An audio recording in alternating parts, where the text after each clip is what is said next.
Во Владикавказе проходят 5-е международные свято-георгиевские чтения «Православие. Этнос. Культура». Представительный форум организован при поддержке одного из старейших вузов на Кавказе – Северо-Осетинского госуниверситета. В этот раз на форуме говорят о взаимоотношениях церкви, общества и государства, в которых главное – патриотизм. Перед Владикавказской Аланской епархией стоит немало ответственных задач, в их числе сохранение объектов культурного наследия.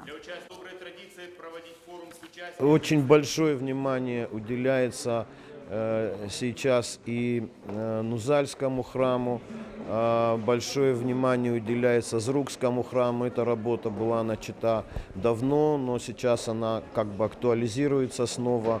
Мы знаем, что ведутся работы по восстановлению архиерейского дома на Церетели. Участники форума обсудят проекты, которые уже работают, и те, которые только предстоит внедрить. Они направлены на возрождение и развитие национальной культуры. Все это в рамках подготовки к предстоящему юбилею 1000-летию крещения Алании.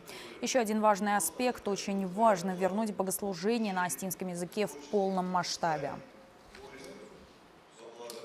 Значительное такое событие, произошедшее в этом направлении, это перевод божественной литургии Иоанна Златоуста на осетинский язык. Это главная служба православной церкви. И, конечно, перевод этой службы на осетинский язык, оно бы совершило революцию, можно сказать, в церковной жизни Осетии.